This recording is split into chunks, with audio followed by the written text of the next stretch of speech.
ভারতের চোখে সার্বভৌম বাংলাদেশকে কখনোই দেখা উচিত নয় বলে মন্তব্য করেছেন যুক্তরাষ্ট্রের সাবেক কূটনীতিক জন এফ ড্যানিলোভিচ। এ সময় তিনি যুক্তরাষ্ট্রের পররাষ্ট্রনীতির সমালোচনা করেছেন। রাজধানীর বেস মিলনায়তনে সিজিএস আয়োজিত সংলাপে সাবেক মার্কিন রাষ্ট্রদূত উইলিয়াম মাইলাম বলেছেন, জেনজিদের ছাড়া বাংলাদেশে গণ অভ্যুত্থান সম্ভব ছিল না। ১/১১ সময় মার্কিন নীতিতে ভুল ছিল বলেও এই কূটনীতিবিদ জানিয়েছেন। জুস রাখতে আমার পছন্দ স্টাইলিশ ও ফুড গ্রেড আরএফএল চপ। জুস রাখার জোশ চপ। Bangladesh Institute of International and Strategic Studies বিসের মিলনায়তনে সিজিএস এর পক্ষ থেকে আয়োজন করা হয় বিশেষ সংলাপ। মূল বিষয় ছিল গণ অভ্যুত্থান পরবর্তী সময়ে বাংলাদেশ ও যুক্তরাষ্ট্রের সম্পর্ক। এতে যোগ দেন যুক্তরাষ্ট্রের সাবেক কূটনীতিক জন এফ ড্যানিলোভিচ এবং বাংলাদেশে নিযুক্ত যুক্তরাষ্ট্রের সাবেক রাষ্ট্রদূত উইলিয়াম বি মাইলাম। আলোচনায় উঠে আসে বাংলাদেশের ভবিষ্যৎ প্রসঙ্গ। গুজব মোকাবেলায় বাংলাদেশ পিছিয়ে আছে বলে মত দেন তারা। As I've said, I agree with you 100%. The U.S. should not look at Bangladesh through Indian eyes.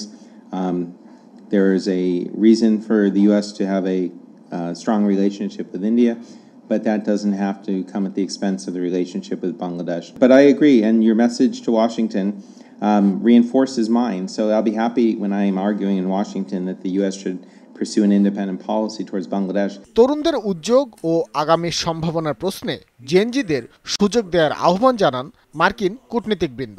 You know, we can't really tell you, and I can't at least really tell you what to prepare for, but just be prepared and try to understand as American as their policy changes, as the government's policy changes because of these changes, because of these things that I mentioned, Congress and the elections and other things, be prepared for changes in foreign policy.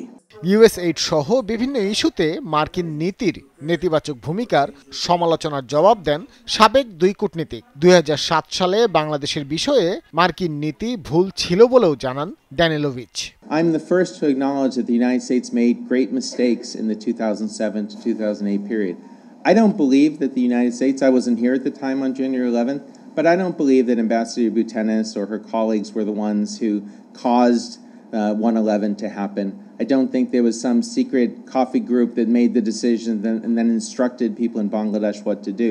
দ্বিপাক্ষিক সম্পর্কের ক্ষেত্রে যুক্তরাষ্ট্র সবসময় তার নিজের স্বার্থকে প্রাধান্য দেয়। এমন প্রশ্নের জবাবে বাংলাদেশ ফার্স্ট নীতি গ্রহণের পরামর্শ দেন তিনি। Which ultimately don't advance Bangladesh's interests and don't advance the US interests. Bhaskar Bhaduri, Jamuna news, Dhaka.